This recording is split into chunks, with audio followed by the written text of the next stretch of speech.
నన్ను పారవేయకు యేసయ్యా, ఆ పనికి రాని పాత్రనని నన్ను పారవేయకు యేసయ్యా, నేను కూడా ఉన్నానయ్యా, నన్ను వాడుకో యేసయ్యా, ఆ నేను కూడా ఉన్నానయ్యా, నన్ను వాడుకో యేసయ్యా.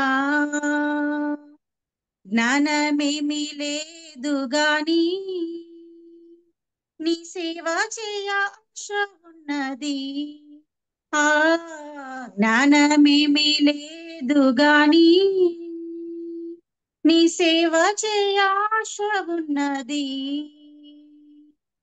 నీవే నా జ్ఞానమని, నీవే నా జ్ఞానమని నీ సేవ చేయ వచ్చినానయ్యా, నీ సేవ చేయ వచ్చినానయ్యా, ఆ నేను కూడా ఉన్నానయ్యా, నన్ను వాడుకో యేసయ్యా, ఆ నేను కూడా ఉన్నానయ్యా, నన్ను వాడుకో యేసయ్యా. ఘనతలొద్దు మెప్పులొద్దు, ధనము నాకు వద్దే వద్దు, ఆ ఘనతలొద్దు మెప్పులొద్దు, ధనము నాకు వద్దే వద్దు, నీవే నాకు ఉంటే చాలు, నీవే నాకు ఉంటే చాలు, నా బ్రతుకులో నాతో మేలు, నా బ్రతుకులో నా ఎంతో మేలు, ఆ నేను కూడా ఉన్నానయ్యా, నన్ను వాడుకో యేసయ్యా, ఆ నేను కూడా ఉన్నానయ్యా, నన్ను వాడుకో యేసయ్యా. రాళ్లతో నన్ను కొట్టినా గాని రక్తము కారిన మరువాలేనయ్యా, ఆ రాళ్లతో నన్ను కొట్టినా గాని రక్తము కారిన మరువాలేనయ్యా, ఊపిరి నాలో ఉన్నంత వరకు, ఊపిరి నాలో ఉన్నంత వరకు నీ సేవల నేను సాగిపోదునయా, నీ సేవల నేను సాగిపోదునయా, ఆ నేను కూడా ఉన్నానయ్యా,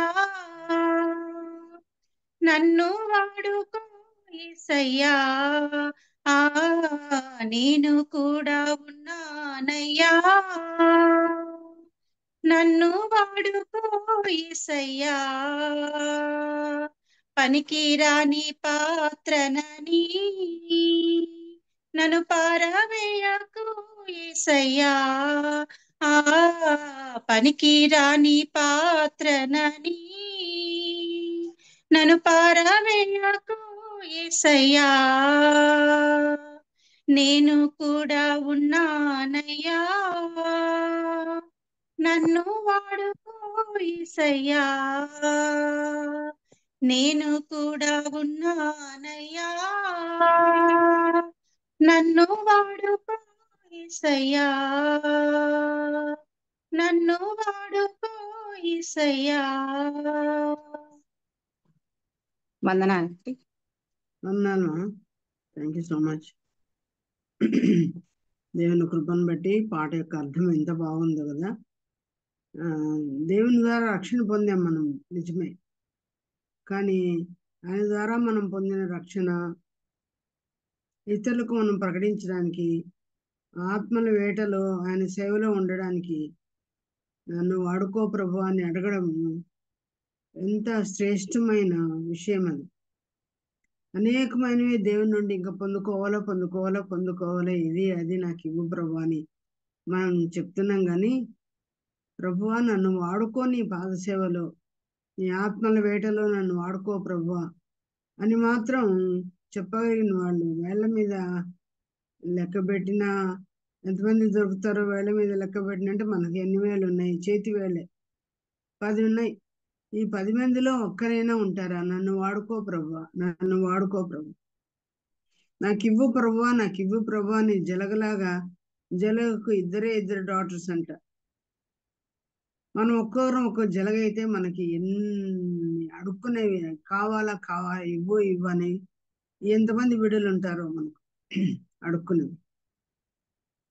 కనుక దేవుణ్ణి అడుక్కునే, దీవెనలు అడుక్కునే జలగ పిల్లలు మనము. నీ సేవ కొరకు నన్ను వాడుకో ప్రభు అంటే అదెంత గొప్ప విషయం. ఆ పాటలో ఉన్నట్లు నన్ను వాడుకో ప్రభు అంటే నా జ్ఞానం ఉందని వాడుకోమని కాదు, ఘనత ఉందని, మెప్పు ఉందని, నాకు అన్నీ ఉన్నాయని, ధనం ఉందని నన్ను వాడుకోమని చెప్పడం లేదు. నీవు ఉంటే నాకు చాలు ప్రభువా, నీవు ఉంటే అన్నీ ఉన్నట్లే, నేను నీ సేవలో వాడబడితే చాలు అని ఈ పాటలో ఉన్న వ్యక్తి అడుగుతున్నట్లు మనం చూస్తున్నాం. ఏది ఏమైనా నాలో ఊపిరి ఉన్నంత వరకు నన్ను వాడుకో. ఈ ప్రార్థనే మనం చేయవలసిన వారం. ఇదే ధ్యేయంతో మనం ఉండవలసిన వారం. మన బ్రతుకు పర్యంతం ప్రభు వచ్చే వరకు కూడా నన్ను వాడుకో యేసు ప్రభు అని వాడబడ్డానికి ఇష్టాన్ని చూపిస్తూ వాడబడాలి కూడా. వాడబడాలి.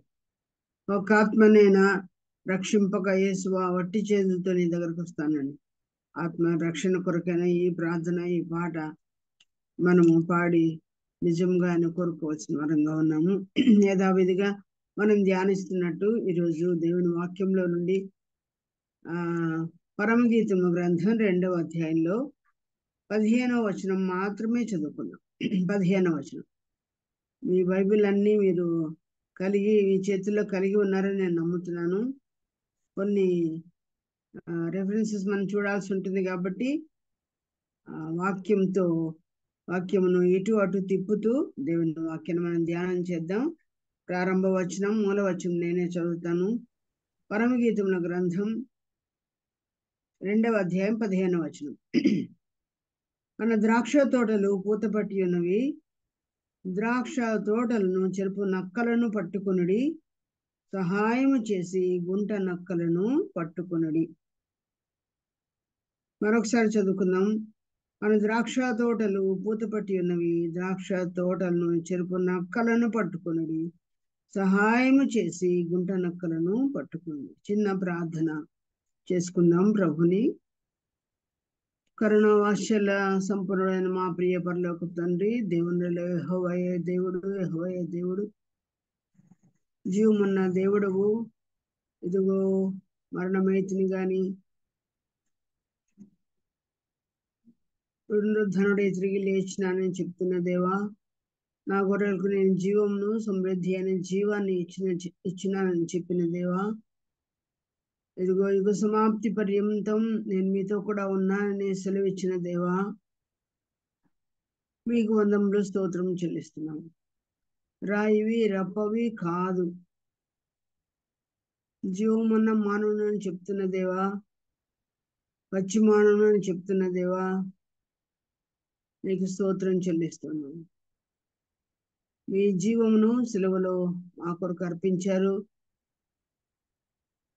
మీ యొక్క దేహాన్ని, బలాన్ని, రక్తాన్ని, మీ యొక్క చెమటలను మా కొరకు సమర్పించుకున్న గొప్ప దేవా, వాటిని మాకు అర్పించే సమయంలో మీరు పడిన వేదన, మీరు పడిన బాధ, మీరు చేసిన విజ్ఞాపన, మా కొరకు మీరు ఆకలి దుప్పులు పొందిన ఆ యొక్క ప్రేమను, మా కొరకు సహించిన బాధను, శ్రమను ఆఖరి వరకు సహించిన విధానాన్ని, మా కొరకు దేవుని కోపాగ్నిని అనుభవించిన విధానాన్ని, అన్యాయపు తీర్పును పొందిన విధానాన్ని జ్ఞాపకం చేసుకొని మా రక్షణకై తల వంచినప్పుడల్లా మేము స్తుతిస్తూ ఉన్నాం.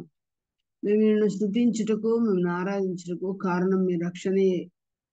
రక్షణతో ఆరంభించి కృప వెంబడి కృపను మాకిచ్చి దేవా, సర్వవేదంలో కృపతో మమ్మల్ని నింపుతూ ఉన్నందుకు మీ వాక్యం ద్వారానే మా జీవితాలను దిద్దుతూ నడవలసిన రీతిని మాకు తెలుపుతున్నందుకు మీకు వందనాలు. రక్షణ విషయంలో ప్రభువా, సంపూర్ణ స్థితిలోనికి మేము వెళ్ళడానికి కోసమై నిర్మలమైన వాక్యమును పాల వంటి జీవాహారమును జీవజలములను మాకు ఇస్తున్నారు. మీకు వందనాలు. ఈ వాక్యం శక్తి కలిగిందే ఉండగా మీకు స్తోత్రములు నాయన. ఈ వాక్యము జుంటి తేనెల ధారల కంటే మధురమైన వాక్యాన్ని, దేవా, ద్రాక్షారసం కంటే మధురమైన మీ వాక్యాన్ని, తండ్రి, వెలుగైన మీ వాక్యమును, కత్తి వంటి మీ వాక్యమును ప్రభువా, సర్వ సంపదలు దొరికినట్లుగా మీ వాక్యమును మాకు దొరక చేయమని ప్రార్థన చేస్తున్నాం. ఈ వాక్యంలో ఉన్న శ్రేష్టమైన సంగతులు గ్రహించినట్లు మా మనోనేత్రములు తెరవచేయమని వేడుకుంటున్నాం. దాచబడిన ధనము దొరికినట్లుగా మీ వాక్యం మాకు దొరికినట్లుగా చేయండి.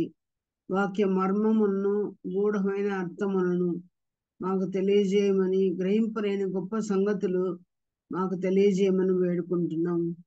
మరుగై ఉన్న మర్మమును తెలియజేయండి ప్రభువా.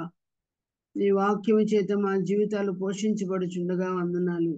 తప్పు మార్గములన్నీ మాకు అసహ్యములుగా చేయమని వేడుకుంటున్నాం. క్రీస్తు స్వరూపం మాలో ఏర్పడినట్లుగా చేయండి. వాక్యాన్ని మీ చేతులకు అప్పగిస్తుండగా విడిచి వడ్డించండి నాయన. నిష్ప్రయోజకురాలను వెలుచున్న మీ బిడ్డలను ప్రభువా, మీ వాక్యం చేత నింపుకోవాల్సిన నన్ను మీ చేతులకు అప్పగిస్తున్నాం. మీరు మాతో మాట్లాడి మహిమ పొందమని, మా యొక్క లోటుపాట్లన్నీ తీర్చమని, నీ శక్తి కలిగిన పరిశుద్ధ లేఖనాలకు మమ్మల్ని అప్పగించుకొంచుండగా ఆత్మ నడిపింపును మీరే అనుగ్రహించి మీ వాక్యమును మాలో విత్తి మాలో నుండి ప్రభువా నాయన మరి ఫలములు మీరు పొందుకున్నట్లుగా సాయం చేయమని, ఇవన్నీ యేసు ప్రభు దివ్య నామమున స్తుతించి వేడుకొని ప్రార్థిస్తున్నాం తండ్రి. ఆమేన్.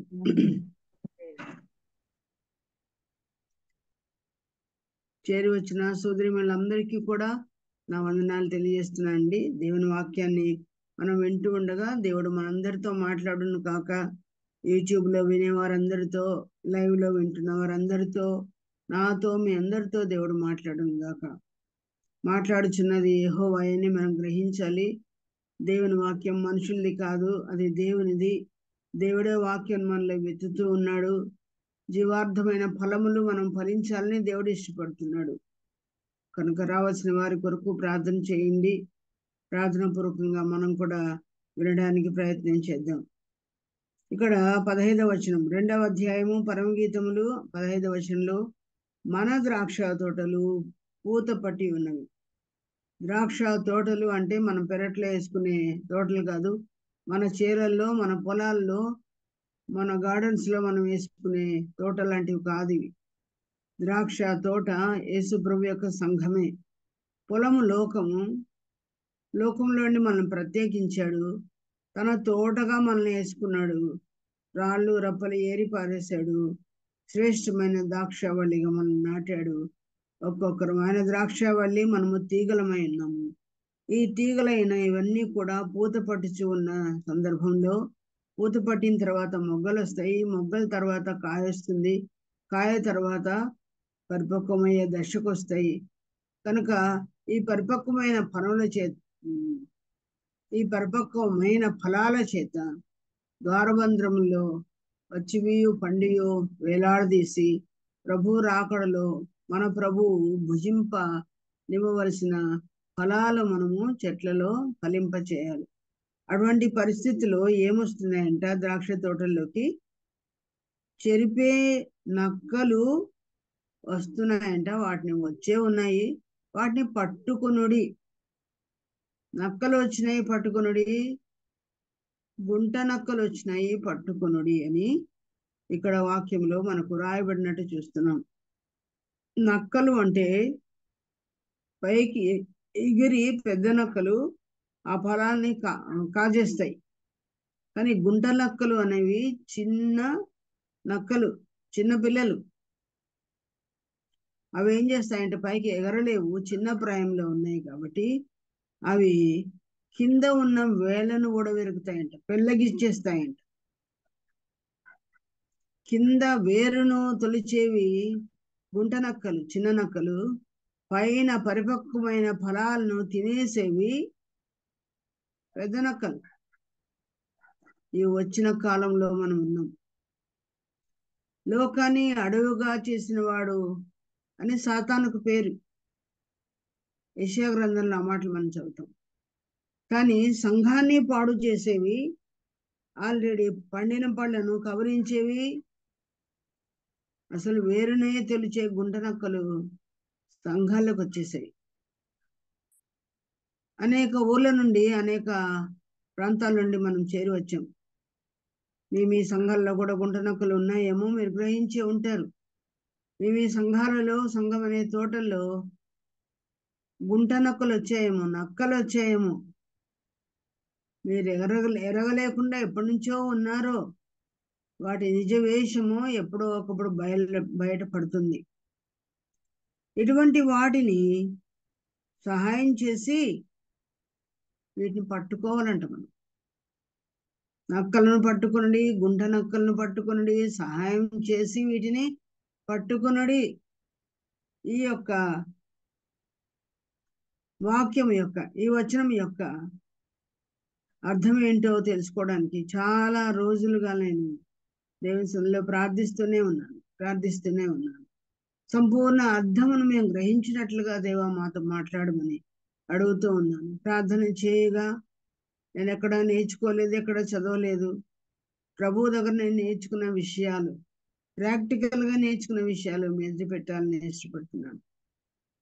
సంఘాలను పాడు చేయు నక్కలు ఎవరో, ఎటివారో వాటిని మనం గమనిద్దాం. నక్కలను పట్టుకున్నవాడు బైబిల్లో ఎక్కడైనా మీకు కనిపిస్తాడా? ఇట్లా చెప్పేస్తాడు. నేను వెంటనే ఆన్సర్ ఉంది.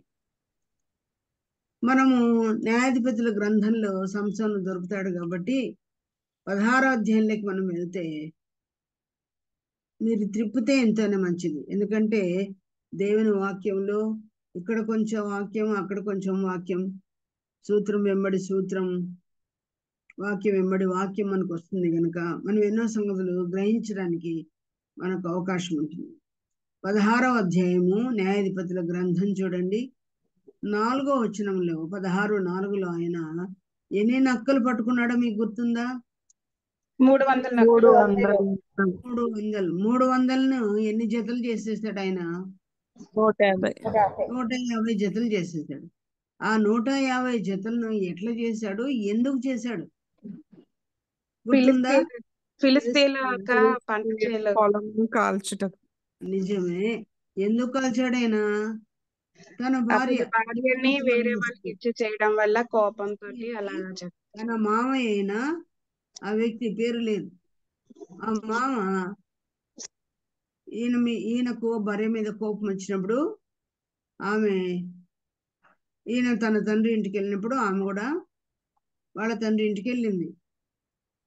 తిరిగి కోపమంతా మానుకొని భార్యతో మాట్లాడడానికి, సమాధానపడడానికి ఒక మేకపిల్లని తీసుకొని ఒకనాడు ఆయన వచ్చినట్టుగా చూస్తున్నాం. మేకపిల్ల ఎందుకు తెచ్చాడు చెప్పండి? ఎందుకు తెచ్చి ఉంటాడు? విందు చేసుకొని తన భార్యను చూడబోయినప్పుడల్లా విందు చేసేవాడు ఆయన. మీరు 14వ అధ్యాయంలో చూడండి. 14వ అధ్యాయం 10వ వచనంలో ఏమనుంది?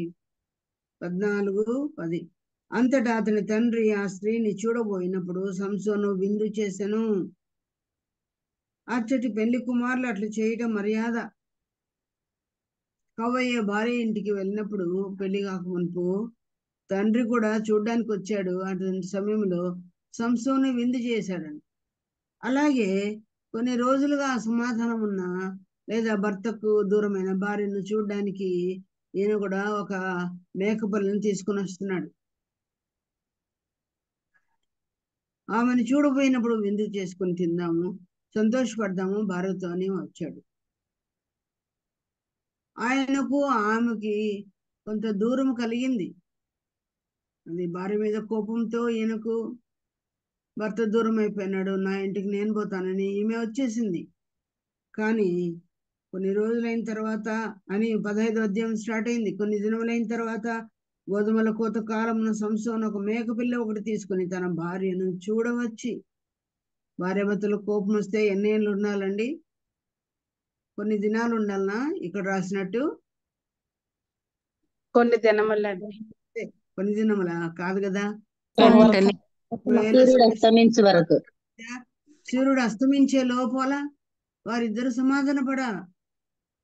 భర్త భీష్మించి కూర్చుంటే కాదు, భార్య భీష్మించి కూర్చుంటే కాదు. మొదట ఆయన అన్నాడు కదా, ఆయనే తగ్గాల, ఆయన మొదట సమాధాన పడాలా. ఆయన సారీ అంటేనే ఆ తర్వాత లేటుగా సారీ చెప్తానని కాదు. కానీ భర్తకు భార్య మీద కోపం వచ్చింది. తప్పు అంతా కూడా ఆమెదే. రహస్యంగా ఉంచు, దీని జవాబు చెప్పొద్దు, ఇప్పుడు కథ యొక్క భావం అని చెప్పాడు. కానీ ఆమె చెప్పేసింది. ఆమె తప్పున్నా సమాధాన పడడానికి వచ్చిన వాడు ఫస్ట్ ఎవరండి? పురుషుడే. పురుషుడికి ఎంత కోపం ఉంటుంది, ఎంత రోషం ఉంటుంది. కానీ ఆయన తగ్గి వస్తే భార్య ఇంట్లో లేదు. అలాగే మన పరమ సంసోను మన మీద కోపగించి ఆయన వెళ్ళిపోలేదు. తన కార్యం చేసి ముగించి, నేను మీకు స్థలం సిద్ధపరచ వెళ్తున్నాను వెళ్ళాడు. ఆయన తిరిగి వచ్చే సమయం అయింది. కొన్ని దినములైన తర్వాత సంసోను వచ్చినట్టు 2000 సంవత్సరాలు అయిపోయింది. 2000 సంవత్సరాలు అయిపోయి కూడా 24 సంవత్సరాలు అయిపోయింది. నేడో రేపు ఎప్పుడు వస్తాడో ప్రభు తెలియదు. ఆయన వచ్చినప్పుడు మనం ఇంట్లో ఉన్నాము, సంఘం అనే ఇంట్లో ఉన్నామా, ప్రార్థన అనే గదిలో ఉన్నామా, సేవా పరిచర్లో ఉన్నామా, ఎక్కడో లోకంలో కలిసిపోయినామా, వేరు ప్రియం ఎద్దకు వెళ్ళామా? ఈ తిమ్నాతు స్త్రీ యొక్క తండ్రి తన స్నేహితునికి, సంసోను స్నేహితునికి ఆమెను ఇచ్చేశాడంటే ఏమంత అర్జెంటు పెళ్లి? భర్తకు పుట్టే కోపం ఓ రోజుకు తగ్గిపోయి వస్తాడని ఎందుకు కనిపెట్టలేదు? తండ్రే తప్పు చేస్తున్నాడు. ఈనాడు పిల్లల యొక్క పెళ్లి విషయంలో తల్లిదండ్రులు ఎంతో తప్పు చేస్తున్నారు. అసలు పెళ్లి విషయమైన దేవుని చిత్తం ఎరగకుండానే ఉన్నారు. వాళ్ళ పెళ్లిల్లో తప్పులు జరిగినాయి, పిల్లల పెళ్లిల్లో కూడా తప్పులు జరుగుతున్నాయి. పిల్లలకు జీవితాల్లో నెమ్మది లేకుండా చేస్తున్నది తల్లిదండ్రులే. ఆ తల్లిదండ్రులు తమ యవన ప్రాయంలో వాళ్ళు కూడా పెళ్లిళ్ళ విషయంలో తప్పులు జరిగించిన వారు. ఈనాడు ఎన్ని నెలలో అసమాధానం ఉంది.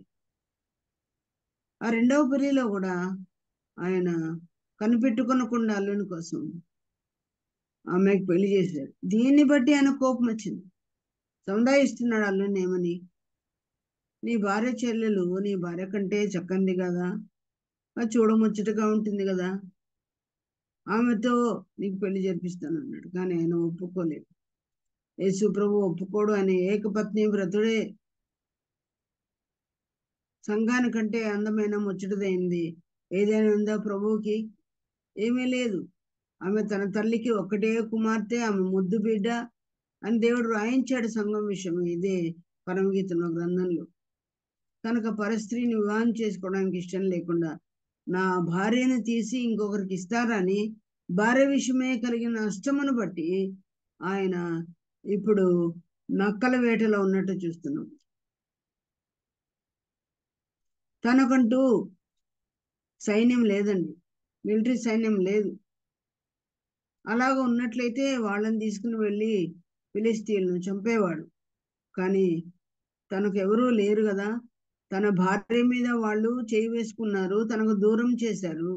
కనుక తన పెళ్లి భార్య విషయమే కోపగించిన ఆయన ఇప్పుడు నక్కలను ఎలా పట్టుకున్నాడో నాకు తెలియదు.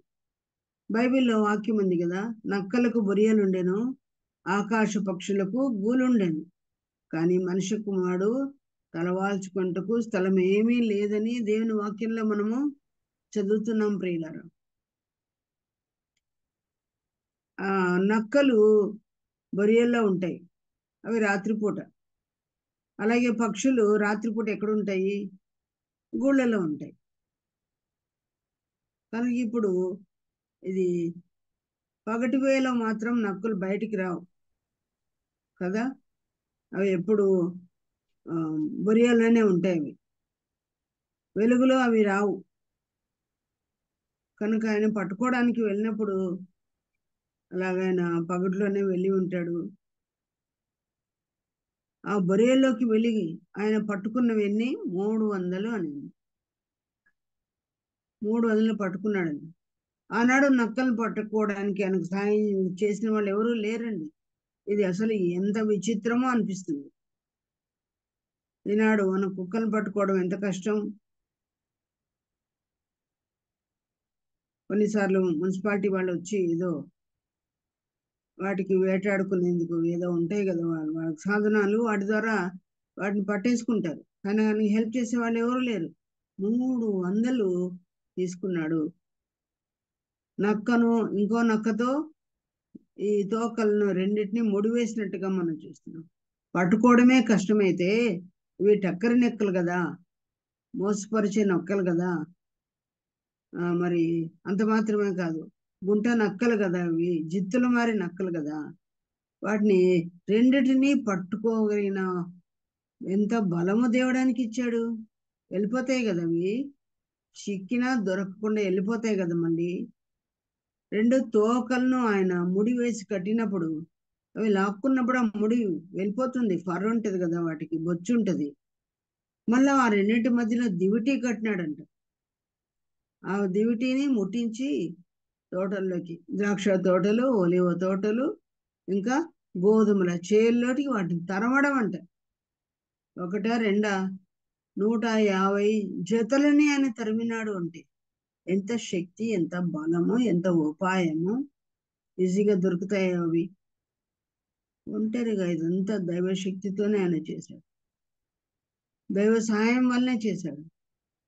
ఆనాడు ఆయన కాల్చివేసింది ఫిలిస్టీయుల తోటలు, అన్యుల తోటలు. ఈనాడు మన సంఘ తోటలను పాడు చేస్తున్నది ఎవరండి? ఎవరు? ఆ నక్కలు ఎవరు? ఆ నక్కలు ఎవరు కనుక్కోవడం చాలా కష్టం. కానీ ఇప్పటికే వచ్చేస్తున్నారు, ఎప్పటి నుంచో ఉంటున్నారో మన సంఘాలలో వాళ్ళు. వాటిని సహాయం చేసి పట్టుకోవాలి అని ఇక్కడ రాయబడింది. ఎలా సాయం చేసి మనం వాటిని పట్టుకుంటాం అది మళ్ళీ చూద్దాం. కనుక పాత నిబంధనలో ఆ నక్కలను పట్టుకుని వాడు సంసోన్ అయితే, క్రొత్త నిబంధనలో సంఘాల్లో ఉన్న నక్కలను, గుంట నక్కలను పట్టుకోవలసిన వారు ఎవరండి? ఎవరు పట్టుకోవాలి? సంసోన్ లాంటి మనమే, ఆత్మీయులమే పట్టుకోవలసిన వారంగా ఉన్నాం. ఎలా పట్టుకోవాలి? వాళ్ళు ఎలా తెలుసుకుంటాం? అలా పట్టుకుని ఆయన ఏం చేశాడు? గోధుమల చేల్లోకి, ఆయా చేల్లోకి, తోటలోకి పడినప్పుడు మీరు ఆలోచన చేయండి. ఇప్పుడు ఒక నక్క ఇటువైపు ఉంది, ఇంకో నక్క ఇటువైపు ఉంది, మధ్యలో దివిటి ఉంది. ఎంతసేపు అయినా అటువైపు ముఖం కలిగిన నక్క అటు వెళ్ళాలనుకుంది, ఇటువైపు ఫేస్ చేసిన నక్క ఇటువైపు వెళ్ళాలనుకుంది. అటు వెళ్ళలేదు ఆ నక్క, ఇటు వెళ్ళలేదు ఈ నక్క. కనుక ఒకే చోట ఉంటారంటే ఆ ద్రాక్ష తోటల్లోనే, ఆ ఒలివ తోటలోనే, ఆ యొక్క గోధుమల చేల్లోనే అట్లే ఉంటారు. ఇటు అటు పోవడానికి లేదు. ఉంటాయి అవి. ఈ యొక్క దివిటి ఉంది, దివిటిలో ఉన్న అగ్ని చేత, నిప్పు చేత వాళ్ళ తోటలన్నీ కాలిపోయాయి. తోటలన్నీ అడవులైపోయినాయి, అడవి బీడులాగా అయిపోయింది. ఈనాడు ఆ నక్కలనట్లాగే ఆయన ఎట్లా ఉంచి ఆ తోటలను, అన్యుల తోటలను పాడు చేశాడు. ఈనాడు సంఘ తోటలను పాడు చేయడానికి సాతానుడు ప్రయత్నం చేస్తున్న ఈ దినాలలో మన సంఘాలను ఎలాగ రక్షించుకోవాలి? మన పూతలని, మన పళ్ళని, మన పచ్చి పళ్ళు, మన పక్వమైన పళ్ళను, ప్రభుకి ఇష్టమైన ఫలాలను ప్రభు భుజించులాగున అని నష్టపరచకుండా ఉండాలంటే వీటిని పట్టుకోవాలంట. ఎలా పట్టుకోవాలి? ఆ నక్కలు ఎవరు? అక్కడ అన్యులు వారు సూచనగా ఉన్నారు. కానీ సంఘాల లోపల ఉన్న నక్కలు ఏంటో మనం చూద్దాం. సంఘాల లోపల ఉన్న నక్కలు ఏంటంటే, ఏహెచ్కేలు గ్రంథం 13వ అధ్యాయంలో చూడండి. ఏహెచ్కేలు గ్రంథం 13వ అధ్యాయము 2వ వచనం ఎవరైనా చదువుతారమ్మా? 13:2. మరియు యెహోవా వాక్కు నాకు ప్రత్యక్షమై ఇలా సెలవిచ్చెను, నరపుత్రుడా, ప్రవచించుచున్న ఇశ్రాయేలీల ప్రవక్తలకు విరోధముగా ప్రవచించి మనస్సు వచ్చినట్లు ప్రవచించు వారితో నీవిలాగ చెప్పుము. యెహోవా మాట ఆలకించుడి. చదవండి, కిందికి చదవండి. ప్రభువైన యెహోవా సెలవిచ్చినదేమనగా, దర్శనమేమియూ కలగకున్నను స్వబుద్ధిని అనుసరించు అవివేక ప్రవక్తలకు శ్రమ. ఇశ్రాయేలీయులారా, మీ ప్రవక్తలు పాడైన స్థలములలో నుండి నక్కలతో సాటిగా ఉన్నారు. యెహోవా దినమున ఇశ్రాయేలీయులు యుద్ధమందు సిద్ధముగా నిలుచున్నట్లు మీరు గోడలలోనున్న బీటల దగ్గర నిలువరు, ప్రాకారమును దిట్టపరచరు. వారు వ్యర్థమైన దర్శనములను చూచి అబద్ధపు సోదె చూచి యెహోవా తమ్మును పంపకపోయినను తాము చెప్పిన మాట స్థిరమని నమ్మునట్లు ఇది యెహోవా వాక్కు అని చెప్పుదురు. నేను సెలవీయకపోయినను ఇది యెహోవా వాక్కు అని మీరు చెప్పిన ఎడల మీరు కనినది వ్యర్థమైన దర్శనము గదా, మీరు నమ్మదగని సోదెగాండ్రైతిరి గదా. చాలు చాలు. ఇక్కడ ఎవరంట? ఈ నక్కలు ఎవరంట? వ్యర్థమైన దర్శనాలు కలిగినాయని చెప్తూ, దేవుడు వారిని పంపకపోయినా మేము దేవుని పేరిట వచ్చామని చెప్తూ ఆ పాడైపోయిన స్థలంలో ఉండు నక్కల్లాగా ఉన్నారంట. మనసు వచ్చినట్లు ప్రవచిస్తారంట. ఈనాడు ప్రసంగాలు కూడా మనలో సహోదరులుగా సహోదరులుగా ఉంటున్నారు. దేవుడు వారిని పంపలేదంట. మనం అనుకుంటాం దేవుడు వారిని పంపినాడేమో, వాళ్ళు సేవ చేస్తున్నారేమో అని మనం అనుకుంటూనే ఉన్నాం. కానీ మనసు వచ్చినట్లు ప్రవచిస్తారంట.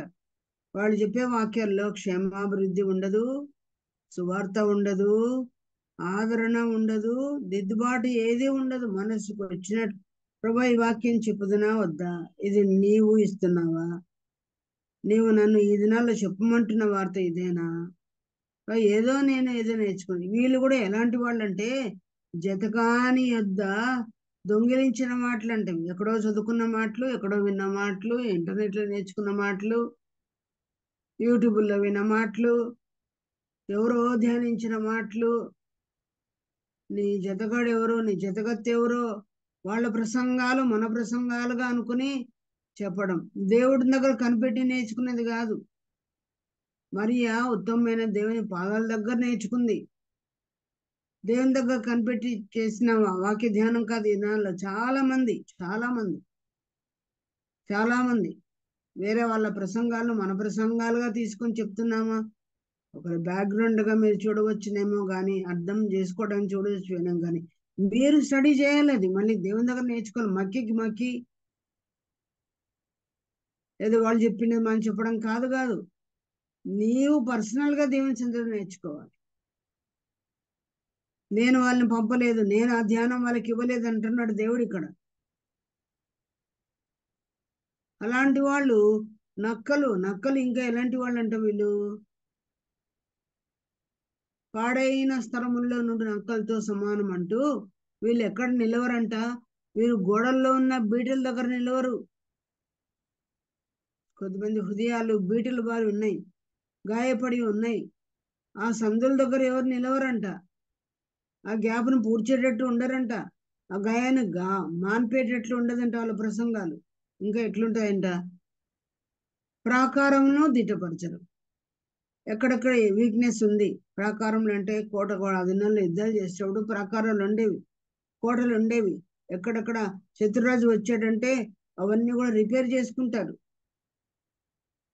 కోట అంతా రిపేర్ చేసుకుని బలహీనమన్నిటినీ కొట్టివేసి మళ్ళీ వాటికి మళ్ళీ సిమెంట్ వేసి భద్రపరుచుకోరు. వీటి వారిని జీవితాలను గాయం వేసి కట్టరు. అలాంటివి ఏం చేయరు. కానీ జతగాని ఎద్దండి దొంగిలించిన ప్రసంగాలు చేస్తూ ఉంటారు. వాటి ద్వారా ఏమిలే, వాళ్ళకు మేలులే, వాళ్ళకు మేలులే, వాళ్ళకు మేలు లేదు. వ్యర్థమైన దర్శనాలు కంటారంట వీళ్ళు. ఇట్లాంటి వాళ్ళు సోదెగాన్లు అంట.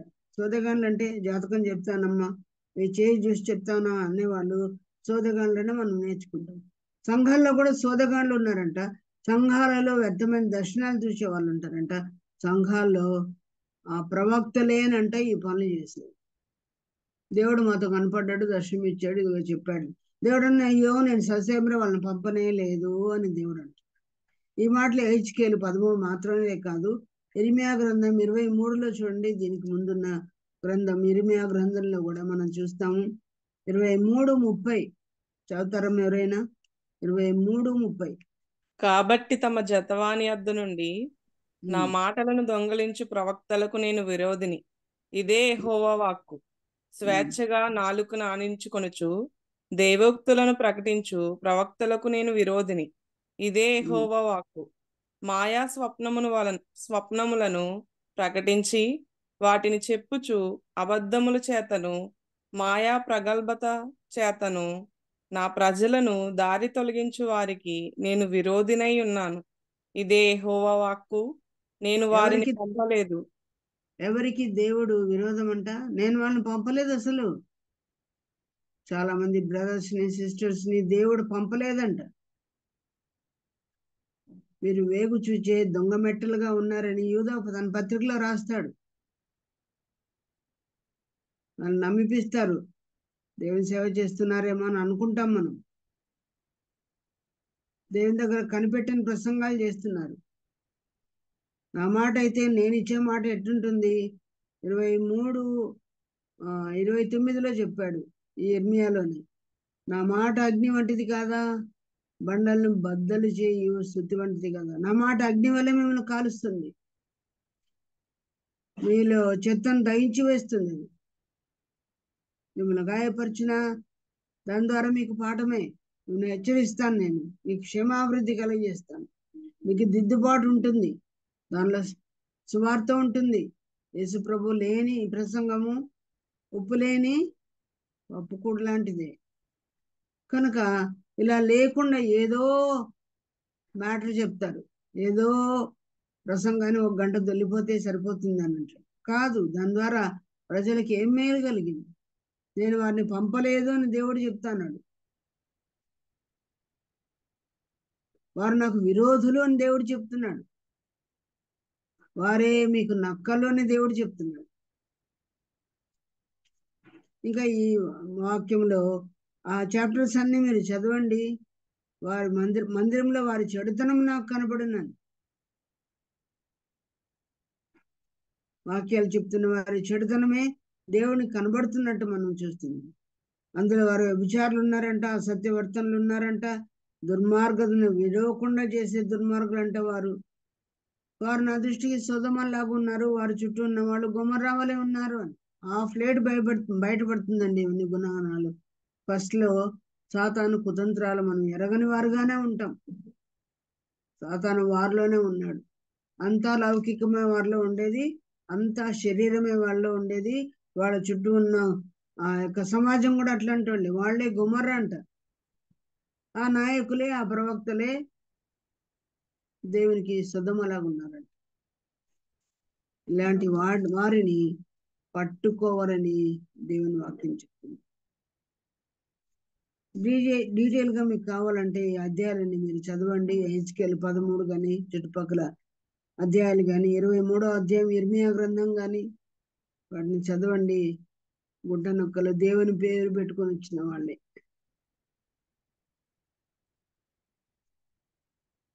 అటువంటి వాడిని నేను ఎరగను, నేను పంపలేదు, నాకు విరోధులు వాళ్ళు అంటున్నారు. కొద్దిమంది అంటారంట, మీ వీధుల్లో మేము ప్రసంగాలు చేయలేదా, మీ మధ్య ఉండలేదా, మేము వాక్యం చెప్పలేదా, మేము దయ్యాలను వెలగొట్టలేదా, ప్రస్తుత సభలు పెట్టలేదా అంటారండి. మీరెవరో నేను ఎరగను అని కోవకు చెందిన వారు రేపొద్దున ఎంత మంది విడిచిపెట్టబడతారో మనకు తెలియదు. అలాగే వాక్యంలో కనబడే ఇంకొక నక్కను మనం చూస్తాం. లూకాసు వార్త 13వ అధ్యాయంలో చూడండి. లూకాసు వార్త 13వ అధ్యాయం. లూకాసు వార్త 13వ అధ్యాయంలో మనకు కనిపించే ఒక నక్క ఎవరో మనం చూద్దాం. 31వ వచనం చూడండి. ఆ గడియలోనే కొందరు పరిసయ్యులు వచ్చి నువ్వు ఇక్కడ నుండి బయలుదేరిపోము, హేరోదు నిన్ను చంపగోరుచున్నాడని ఆయనతో చెప్పగా, ఆయన వారిని చూచి, మీరు వెళ్ళి ఆ నక్కతో ఇలాగు చెప్పుడి, ఇదిగో నేడును రేపును నేను దయ్యములను వెళ్ళగొట్టుచు రోగులను స్వస్థపరచుచుండు, 3వ దినమున పూర్ణ సిద్ధి పొందెదను. ఇక్కడ ప్రభువు ఏమన్నాడు? ఆ నక్కతో వెళ్ళి ఇలాగ చెప్పండి అన్నాడు. ఎవరు ఆ నక్క అని మనకి ఇప్పుడే అర్థమైపోయింది. ఎవరు ఆ నక్క? హేరోదు. కొద్దిమంది పరిచయాలు వచ్చారంట యేసు ప్రభు గారికి, నువ్వు ఇక్కడ నుండి బయలుదేరిపోము అంటే, ఇక్కడ నుంచి అంటే ఆయన ఎక్కడున్నాడో అప్పుడు పైన కింద చదివితే కదా మనకు అర్థమయ్యేది. ఇప్పుడు చూడండి ఆయన ఎక్కడున్నాడు. 22వ వచనంలో, అదే అధ్యాయం 22లో, ఆయన యెరూషలేమునకు ప్రయాణమై పోవచ్చు, బోధించుచు పట్టణముల్లోను గ్రామముల్లోను సంచారము చేయుచుండెను. సంచారం చేస్తూ వచ్చాడు. ఆయా పల్లెల్లో గ్రామాలను చుట్టుకుంటూ వచ్చాడు. వచ్చిన తర్వాత ఆ గడియలోనే కొందరు పరిసయ్యులు వచ్చారంట. ఎక్కడికి వచ్చాడు? ఆయన యెరూషలేముకి వచ్చి చేరిన తర్వాత యెరూషలేం ప్రాంతంలో ఆయన ఉంటున్న సమయంలో అక్కడ కొద్దిమంది పరిసయ్యులు వచ్చి, నిన్ను హేరోదు చంపజూడాలనుకుంటే ఇక్కడ నుంచి బయలుదేరిపో. హేరోదులో రాజు, హేరోదు అనగా యెరూషలేంలో రాజు ఎక్కడుంటాడండి? ముఖ్యపట్నంలోనే ఉంటాడు కదా. ఇశ్రాయేల్ దేశాన్ని ముఖ్యపట్నము యెరూషలేమే. యెరూషలేములో యేసు ప్రభు మరి దేవుని కార్యాలు చేస్తూ ఉన్నాడు అన్నమాట. చేస్తూ ఉంటే వాళ్ళు ఏమన్నారు? యోసేపు నిన్ను చంపగోరుచున్నాడని ఆయనతో చెప్పగా, చంపగోరుచున్నాడని వీళ్ళని కలలు కన్నారా, లేకపోతే హేరోదు చెప్పి పంపించాడా? చంపేవాళ్ళు చెప్పి చంపుతారండి. చాలా సార్లు రాజులు చెప్పే చంపుతారా? డైరెక్ట్ గా అటాక్ చేస్తారు వాళ్ళు. హేరోదు చెప్పినట్లుగా వీళ్ళు చెప్తున్నారు. పరిసయ్యులు యేసు ప్రభుకు శత్రువులే, శాస్త్రులు శత్రువులే, మత పెద్దలు, ఇశ్రాయేల్ మత పెద్దలు, ప్రధాన యాజకులు, యూదులందరూ ఆయనకు శత్రువులే. సాధారణంగా ఏ ఊరు వచ్చినా ప్రభు ఏం చేస్తాడంట? సంచారం చేసి బోధిస్తాడు. అదే సమయంలో ఆయన ఏం చేస్తాడు? దయ్యాల్ని వెళ్ళగొడతాడు. అదే సమయంలో ఏం చేస్తాడు? బోధించిన తర్వాత at the end of the meeting ఏం చేస్తాడు ఆయన చెప్పండి? ఆయన వాక్యం విన్న తర్వాత అందరూ ఎక్కడెక్కడి నుంచో వస్తారు. దేనికోసం వస్తారు? ఆహారం కోసం. స్వస్థత కొరకు. ఆశ్చర్యకారులు ఏం చేస్తే ఆహారం కొరకు, తమకి ఏదో మేలు చేసుకోవడానికి, బాడీ స్వస్థత కొరకే, శరీర స్వస్థత కొరకే వారు వస్తూ ఉంటారు. ఇవన్నీ చేస్తుంటే ప్రభుకు పేరు వస్తుంది, ఆయనకు ఘనత వస్తుంది, ఆయన కీర్తి వ్యాప్తి చేయబడుతుందని సహింపలేక పరిసయ్యులు ఏం చెప్తున్నారు? ఆ యొక్క నక్క పేరు చెప్తున్నాడు. హేరోదు నిన్ను చంపజూస్తున్నాడు, చంపాలని కోరుకుంటున్నాను. నిజంగా కోరుకునేది ఎవరు చెప్పండి? హేరోదు కంటే ముఖ్యంగా యూదులే ఆయన చంప వెతుకుతున్నట్టు. అందుకు యేసు ప్రభు ఏం చెప్పినాడో చూడండి, చాలా ప్రాముఖ్యమైనది. 32, ఆ నక్కలు, పెద్ద నక్క హేరోదు అయితే ఈ గుంట నక్కలు ఎవరండి ఇక్కడ? శాస్త్రులు పరిసయ్యులు. పరిశీలే. ఇప్పుడు వీళ్ళు ఏమంటున్నారు? ఇలా అంటూ ఉంటే ప్రభు ఏం చెప్తున్నాడు? మీరు వెళ్ళి ఆ నక్కతో ఇలాగ చెప్పుడి, గుంట నక్కలైన మీతో కూడా ఇలాగ చెప్తున్నాను వినమని దేవుడు చెప్తున్నాడు. ఇదిగో నేడును రేపును నేను దయ్యములను వెళ్ళగొట్టుదును, రోగులను స్వస్థపరచు నుండి 3వ దిన పూర్ణసిద్ధి నేను పూర్ణసిద్ధి పొందేదను.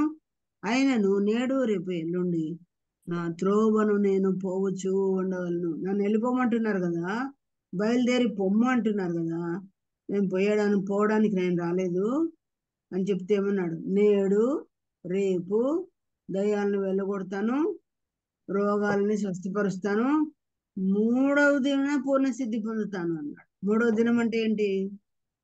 నేడు రేపు ఏం చేస్తాడు? 3వ దినము ఏమవుతాడు?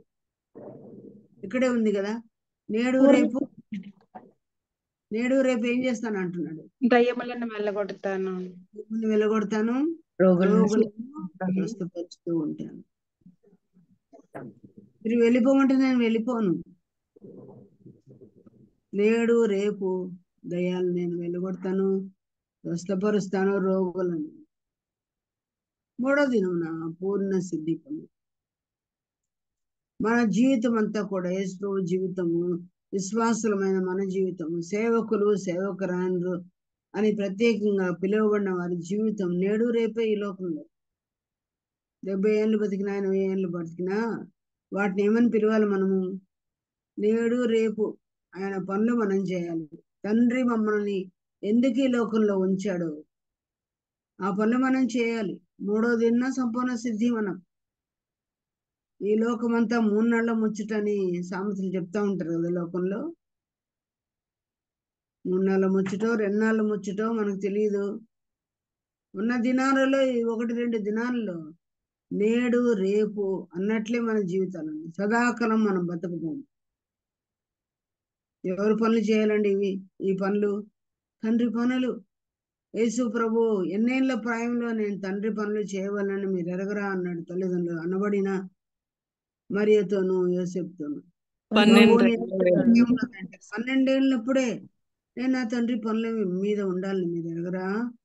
అతని భుజాల మీద రాజ్యభారం ఉంటుంది అన్న విషయం మీకు తెలీదా అని యెషయా గ్రంథం 9వ అధ్యాయంలో మాటలు తల్లిదండ్రులకు గుర్తు చేసినట్టుగా మనం చూస్తున్నాం. నీవు నేను ఈ లోకంలో సదాకాలం బతకడానికి రాలేదండి. 2 రోజులు 3 రోజులు ముచ్చట ఇది. మన లైఫ్ స్పాన్ చాలా తక్కువ. పాపంలోనే చాలా కాలం గడిపేశాము. చాలా లేటుగా ప్రభువుని నమ్ముకున్నాము. నిన్న నేడేనేమో మన జీవితం 3 రోజులేనేమో. 3వ రోజు సంపూర్ణ సిద్ధి పొందే రోజేమో అది.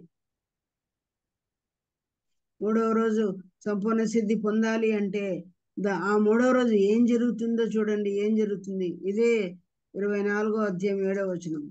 లూకాసు సువార్త 24 7వ వచనం చూడండి. 3వ రోజున ఏం చేస్తాడంట ఆయన? 7వ వచనంలో మనుష్య కుమారుడు పాపిష్టులైన మనుషుల చేతికి అప్పగింపబడి సిలువ వేయబడి మూడో దినమందు లేవవలసి ఉన్నదని ఆయన మీతో చెప్పిన మాట జ్ఞాపకము చేసుకోండని వారితో అనిరి. 3వ దినమందు లేపబడవలసి వచ్చినది అంటే అర్థం ఏంటి? 3వ దినం ఏమయ్యాడైనా? పునరుద్ధానుడయ్యాడు.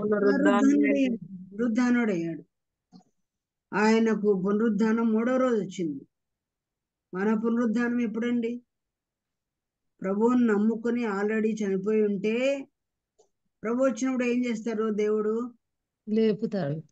మన వారిని లేపుతాడు. వాళ్ళ పునరుద్ధానం మందు లేపుతాడు. ప్రభు వచ్చిన రోజునే ఇంతకు ముందే చనిపోయిన మన బంధువులు, ప్రియులు, అమ్మ, నాన్న, వాళ్ళు కోవిడ్ ద్వారా చనిపోయిన ఎంతో మంది భక్తులు, ఆ రోజు వాళ్ళకి అది పునరుద్ధానమై ఉంటుంది. ఒకవేళ మనం చచ్చిపోతే ఆయన రాకపోతే కనుక మనకు పునరుద్ధానం. మన 3వ దినము ప్రభు వచ్చిన రోజే పునరుద్ధానం మనకు కూడా. అంతవరకు నిన్న నేడు ఎవరి పనులు చేయడానికి మనం మిగిలిపోయాము ఇక్కడ? తండ్రి పనుల మీద మనం. ఆయన పని దయ్యాలు వెళ్ళగొట్టడం, బాగు చేయడం, రోగస్తులను బాగు చేయడం, బోధించడం.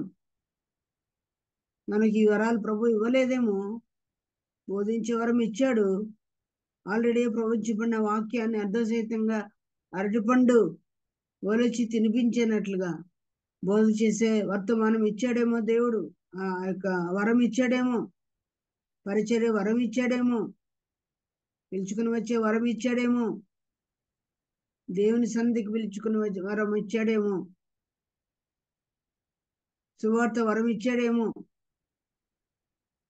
ఆయా రీతులుగా కొన్ని విషయాలు మన ఎక్స్పర్ట్స్ గా దేవుడు చేశాడేమో. ఫలానా రకములైన ఆ యొక్క అంశాల గురించి చక్కగా మాట్లాడగలిగిన సత్తా సామర్థ్యం దేవుడు ఇచ్చాడేమో. ఒకవేళ పాటలు పాడే వరం ఇచ్చారేమో. ధనం ఇవ్వడానికి నేను వాడుకుంటున్నాడేమో. ఏ సంగతిలో దేవుడు మనల్ని సామర్థ్యం ఇచ్చి ఈ లోకానికి పంపాడు. సామర్థ్యాన్ని అనుసరించి మనం దేవుని సేవ చేయాలి. నిన్న నేడే మనం సంపూర్ణ సిద్ధి పొందే రోజు ఎప్పుడు వస్తుందో ఆ రోజు వరకు నిన్న నేడే మన జీవితం అంతా.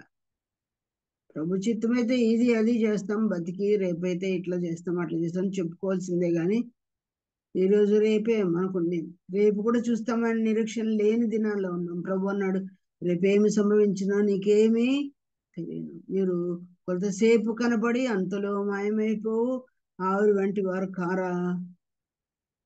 బ్రతుకు జీవుడా అని చెప్పుకోలేము మన ప్రాణాలతో మనం. కనుక నేను ఈరోజు రేపు ఉంటాను. 3వ రోజు సంపూర్ణ సిద్ధి పొందుతాను అని అన్నాడు. తర్వాత 53వ వచనంలో ఏమన్నాడు చూడండి, లూకా 13:53 ఏమన్నాడు? ఎడతెగక దేవాలయములో సారీ కాదు కాదు నాన్న, 13 లూకా 13:32 ఏమన్నాడు? 33లో అయినను నేడు రేపు ఎల్లుండి నా త్రోవను నేను పోచుండవలను. నా త్రోవలో నేను పోతూ ఉంటే మీరేంటి నన్ను వెళ్ళిపో, బయలుదేరి పొమ్ము అని అంటున్నారు? నక్క నన్ను ఏం చేస్తాడు? గుంట నక్కలైన మీరు నన్ను ఏం చేస్తారు?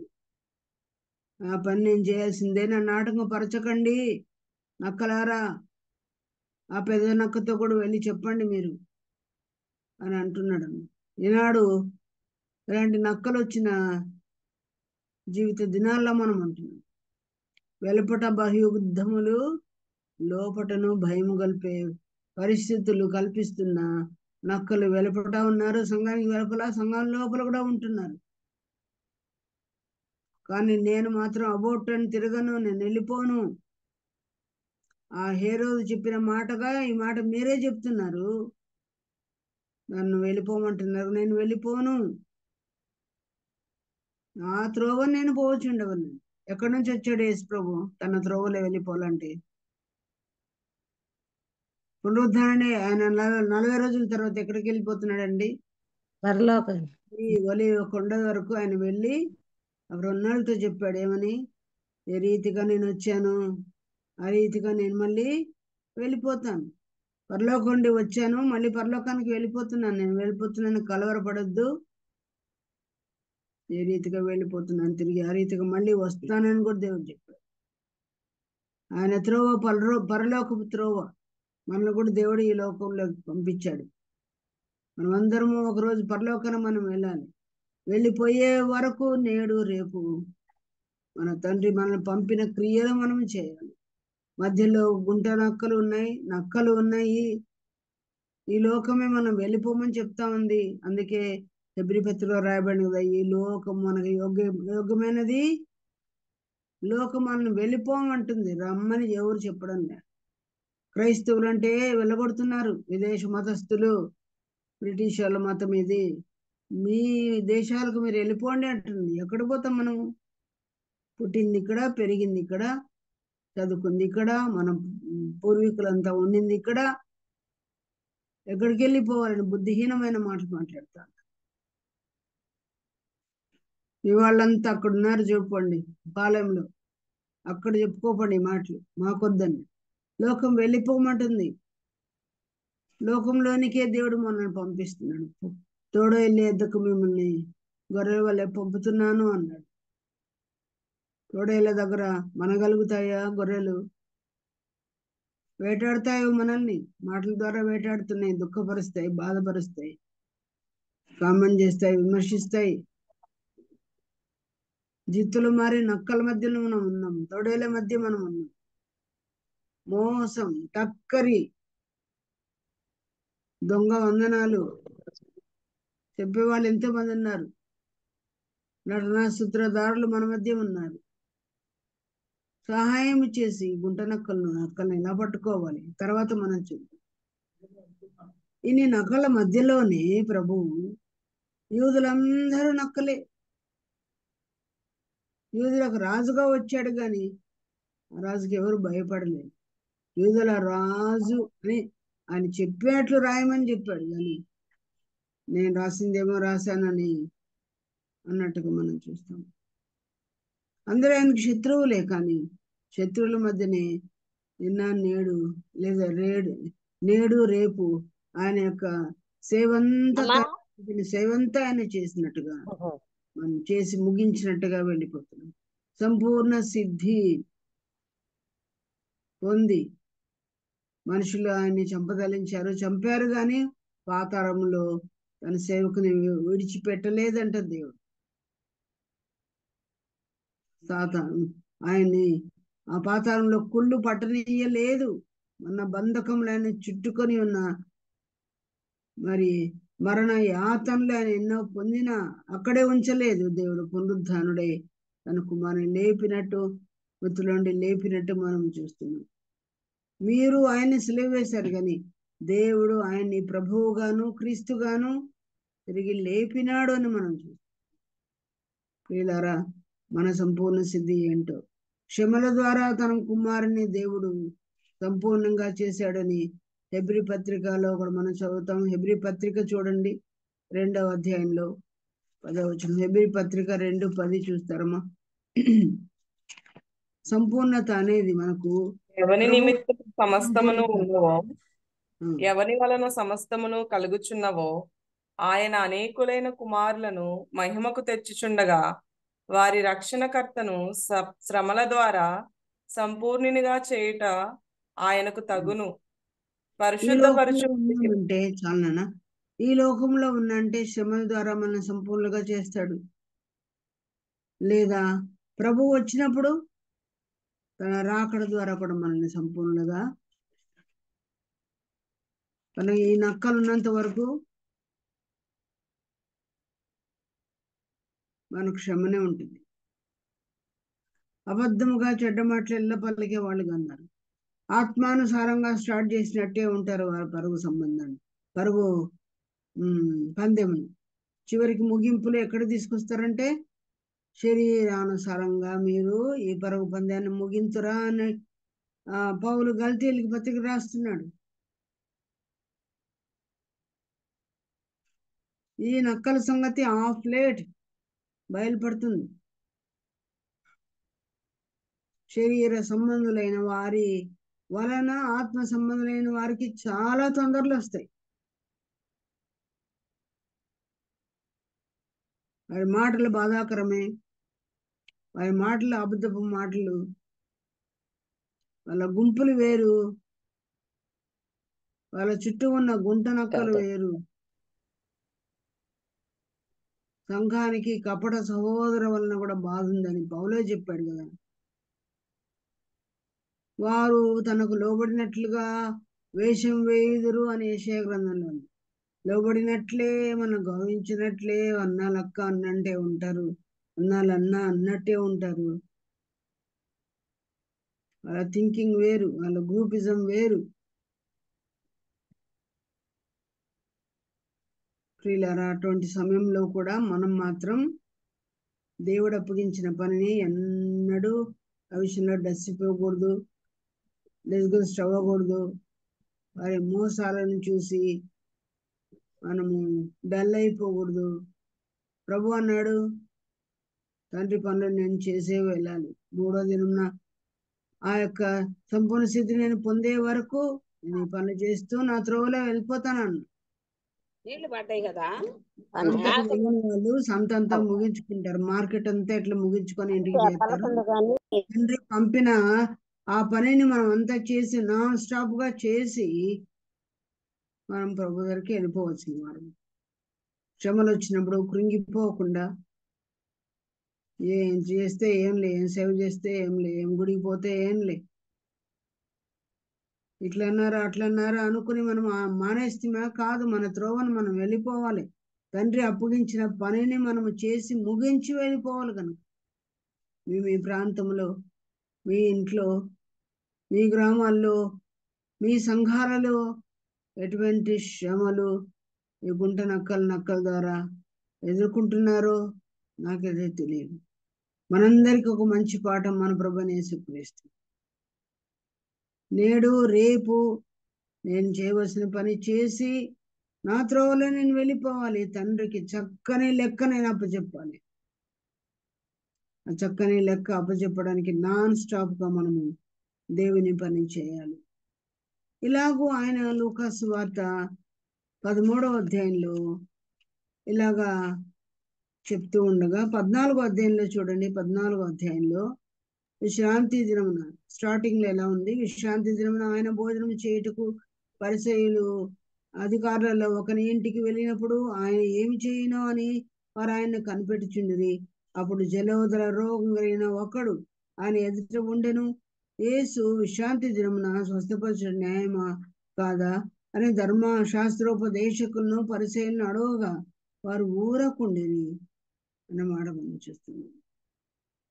తను వెళ్ళిపోయే సమయం ఆసన్నమైందని యేసు ప్రభు త్వరపడతా ఉన్నాడు. నెక్స్ట్ చాప్టర్ ఆయన విశ్రాంతి దినమున ఒకరింటికి భోజనానికి వెళ్ళాడంట. వెళ్ళినప్పుడు అక్కడ ఉన్న వాళ్ళు ఆయన ఏం చేస్తాడో ఏమో అని అందరూ చూస్తూ ఉన్నారు, కనిపెడుతూ ఉన్నారు. కనిపెడుతూ ఉన్న ఆ సమయంలో అది విశ్రాంతి దినం. విశ్రాంతి దినం ఎవరిని తీసుకున్నాడో దగ్గరికి, ఆయన ఎవరిని చేరదీశాడండి? జలోదర రోగము కలిగిన ఒక్కని దగ్గర ఉన్నప్పుడు వాడిని చేరదీసి స్వస్థపరిచాడంట. ఏ రోజున? విశ్రాంతి దినం. విశ్రాంతి దినం. అప్పుడు ప్రభు అడిగాడు, విశ్రాంతి దినం ఏం పని చేయకూడదు కదా ధర్మశాస్త్ర ప్రకారము? నేను స్వస్థపరిచి పంపేశాను కదా. పంపేట ముందు ఆయన అన్నాడు, స్వస్థపరచడం న్యాయమా లేకపోతే న్యాయ వ్యతిరేకమా అని అడిగితే వాళ్ళు ఊరుకున్నారండి. ఎందుకు అని అడిగాడు, స్వస్థపరచడం న్యాయమా కాదని. ఇదే పరిస్థితి 13వ అధ్యాయంలో ఆయనకి ఎదురైందండి అంతకుముందే. అక్కడ అంటే ఆ 13వ అధ్యాయంలో ఒక స్త్రీ వచ్చి ఆయన ద్వారా బలహీనపరచబడిన స్థితిలో నడుము వంగిపోయిన స్త్రీ అబ్రాహాం కుమార్తెను విశ్రాంతి దినమనే ఆయన ఏం చేశాడండి? అప్పుడు అది కట్టలో నుంచి దేవుడు ఆయన విడిపించాడు. అప్పుడు అక్కడున్న అధికారి ఏం చేశాడు? మన సమాజ మందిరపు అధికారి పనిచేయడానికి ఉన్న 6 రోజులు మీరు రాకూడదా? ఈరోజు విశ్రాంతి దినం కదా, ఆ 6 రోజుల్లోనే రండి, స్వస్థపడినండి, విశ్రాంతి దినం రావద్దు అని చెప్పేశాడు, డిక్లేర్ చేశాడు. అప్పుడు ప్రభు ఏమన్నాడు చూడండి 15వ వచనంలో, 13వ అధ్యాయం 15వ వచనంలో ఏమన్నాడు? అప్పటికే అందుకు ప్రభు అందుకు ప్రభు వేషధారులారా, మీలో ప్రతివాడును విశ్రాంతి దినమున తన ఎద్దునైనను గాడిదైనను గాడి యొద్ద నుండి విప్పి తోలుకొని పోయి నీళ్లు పెట్టును గదా. ఇదిగో 18 ఏండ్ల నుండి సాతాను బంధించిన అబ్రహాము కుమార్తె అయిన ఈమెను విశ్రాంతి దినమందు ఈ కట్ల నుండి విడిపింపతగదా అని అతనితో చెప్పెను.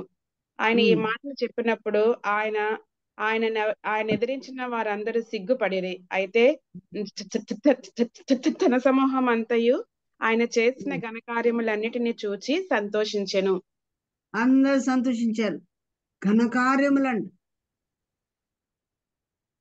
ఆ బలహీనపరచు దయ్యములో నుండి విడిపించడం అనేది ఒక ఘనకార్యం చేశాడు. సంతోషకరమైన సహాయం మరి పని దేవుడు చేశాడు. కానీ వాళ్ళ కామెంట్ ఏంటి? విశ్రాంతి దినం చేయొద్దు అంటుంటే ప్రభు ఏమన్నాడు? మీలో ఎవరికైనా ఎద్దున్నా గాడిద ఉన్నా అది ఎప్పుడన్నా గుంటలో పడితే ఏం చేస్తారు మీరు? విశ్రాంతి దినంలే అట్లే ఉన్నీలే అంటారా? మీరు దాన్ని విప్పుతారు కదా. అట్లా నేను విప్పాను ఏమైంది అని చెప్తే వాళ్ళందరూ సిగ్గుపడ్డారంట కదండి. అక్కడ ఈ మాటలు ఆయన చెప్పినప్పుడు 17వ వచనంలో ఆయన ఎదిరించిన వారందరూ సిగ్గుపడిరి. ఈ గుంట నక్కలు సిగ్గుపడే కార్యం అంతా దేవుడు ఏ దినాన్ని చేశాడు? విశ్రాంతి దినం చేయొద్దు అంటున్నారు ఈ నక్కలు. విశ్రాంతి దినం ధర్మశాస్త్రంలో రాయబడిన అక్షరార్థమైన విషయాల్ని తీసుకున్నారు కానీ ఆత్మ సంబంధమైంది తీసుకోలేదు. అక్షరము చంపునే గాని ఆత్మ జీవింపజేసిన, విడిపింపచేసిన, సంతోషింపచేసిన, ఘనకార్యము చేసిన ఆ విషయాన్ని బట్టి వాళ్ళు సంతోషించడం లేదు. ఆయన మీద ఏదో ఒకటి అలిగేషన్ తీసుకొస్తున్నారు. తప్పు లేని చోట తప్పు చెప్తున్నారు. ప్రభు ఏమన్నాడు హెబ్రీ పత్రికలో? విశ్రాంతి దినమునకు ప్రభు అయి ఉన్నాడంట. ఎవరు? యేసుక్రీస్తు విశ్రాంతి దినానికి ప్రభు. విశ్రాంతి దినం గొప్ప కాదు, ప్రభు కంటే ఘనమైన కార్యాలు, గొప్ప కార్యాలు చేస్తాడు. ఎందుకంటే ఆయన పరిగెత్తి వెళ్ళిపోతున్నాడు. తనకున్న సమయం కొంచెమే, ఆయన అప్పగించబడే సమయం వస్తుంది కాబట్టి విశ్రాంతి దినం అనుకోలేదు, ఈ దినం అనుకోలేదు, ఆ దినం అనుకోలేదు. 6 రోజులు చేస్తున్నాడు, 7వ రోజు విశ్రాంతి దినమైనా చేస్తున్నాడు. ఈ కార్యాలన్నీ చేయడానికి తండ్రి నన్ను పంపించాడు. ఈ గ్రామంలో ఈమెను విడిచిపెట్టి వెళ్ళిపోతే ముందుకు వెళ్ళిపోవాలి అంతే. ప్రతి గ్రామంలో ఆయనకు పని ఉంది, ప్రతి ప్రాంతంలో ఆయనకు పని ఉంది, ప్రతి పట్టణంలో ఆయనకు పని ఉంది. ఈ అమ్మాయిని వదిలిపెడితే దేవుని కార్యం నెరవేర్చిన వాడిని కాదు అని ఆ విశ్రాంతి దినము అక్కడ ఆ స్త్రీని స్వస్థపరిచాడు. 14వ అధ్యాయంలో కూడా జలోదర రోగం పట్టిన వాడిని కూడా ఏ దినం స్వస్థపరిచాడు? విశ్రాంతి దినం. ఈ దినం కాదు ఆ దినం కాదు అనుకుంటా దినాలు లెక్క పెట్టుకుంటూ ప్రతి నిమిషము ప్రతి గడియ ప్రభు పని చేస్తూ వచ్చారు. నక్కలు ఉన్నారు, ఆయన చంప వెతికిన వాళ్ళందరూ నక్కలే, కామెంట్ చేసిన వాళ్ళు నక్కరే, ఎదిరించిన వాళ్ళు నక్కలే, ప్రధాన యాజకులందరూ నక్కలే, యూదులందరూ నక్కలే.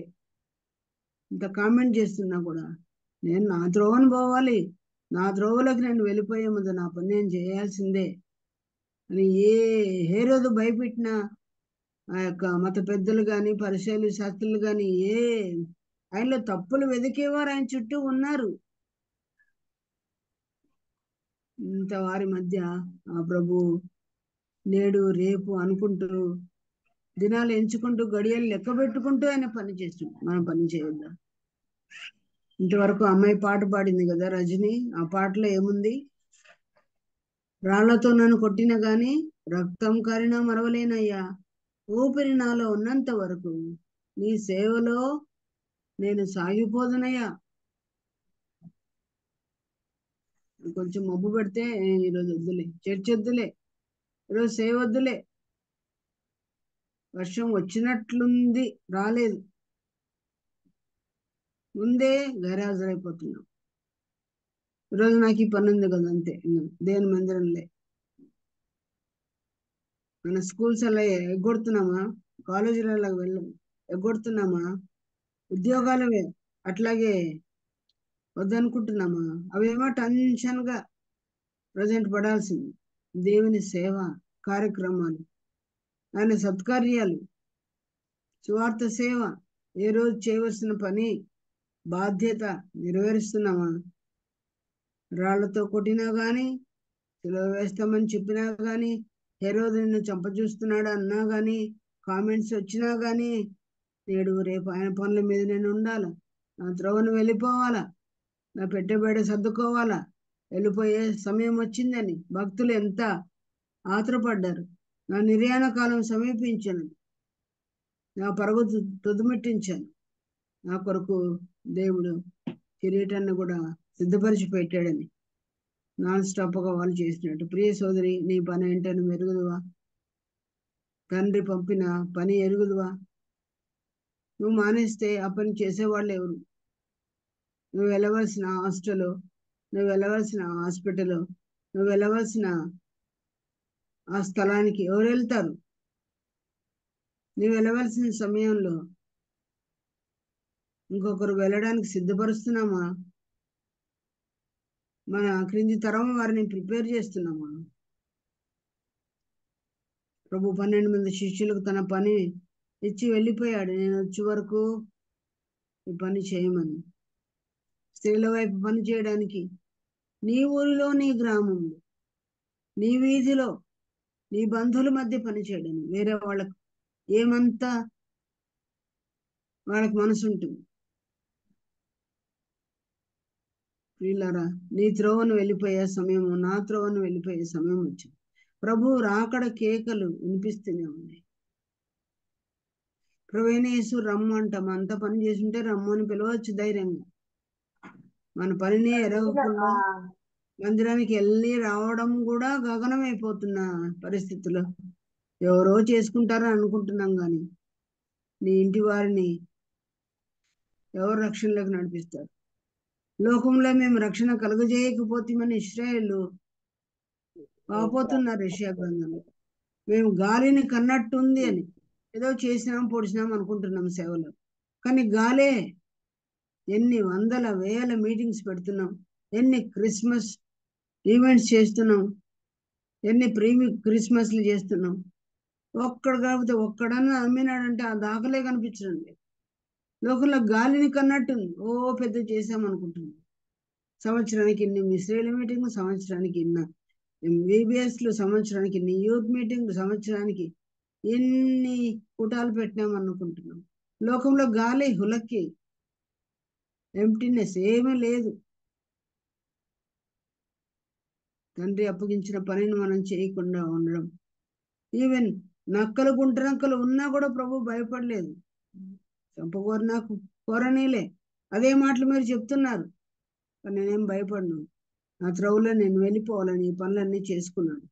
వాళ్ళు ఇలా అంటుంటే గుంట నక్కలతో ఈ పరిసయ్యులతో ప్రభు ఏం చెప్పాడో చూడండి. లూకాసు వార్త 13వ అధ్యాయంలోనే 34వ వచనం. యెరూషలేమా, యెరూషలేమా, ప్రవక్తలను చంపుచు నీ యొద్దకు పంపబడిన వారిని రాళ్లతో కొట్టుచు ఉండునదానా, కోడి తన పిల్లలను తన రెక్కల క్రింద ఎలాగో చేర్చుకొనెనో అలాగే ఎన్నో మార్లు నేను నీ పిల్లలను చేర్చుకొనవలెని ఉంటిని గాని మీరు అల్లకపోతిరి. ఇదిగో మీ ఇల్లు మీకు పాడుగా విడవబడి ఉన్నది. ప్రభు పెరట వచ్చువాడు స్తుతింపబడిన గాక అని మీరు చెప్పు వరకు మీరు నన్ను చూడరని మీతో చెప్పుచున్నానెను. అక్కడేమో ఆ నక్కతో చెప్పండి అన్నాడు. వీళ్ళు పోయి చెప్పినారో లేదో హేరోద్తో మనకి ఇక్కడ రాయబడలేదు. కానీ చివర్లో ఆయన ఎవరిని అడ్రస్ చేసి చెప్తున్నాడు చూడండి 34వ వచనంలో. యెరూషలేమా, ప్రవక్తలను చంపుచు నీ యొద్దకు పంపబడిన వారిని రాళ్లతో కొట్టుచుండుదానా అన్నాడు. యెరూషలేమా అంటే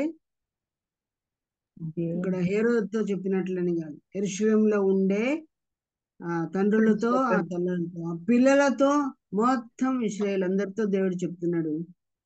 ప్రవక్తలను పంపించాను, పెద్దల కన్నే పంపించాను, చివరికి నా కుమారునైనా సన్మానిస్తారని నన్ను పంపించాడు తండ్రి మీ వద్దకు.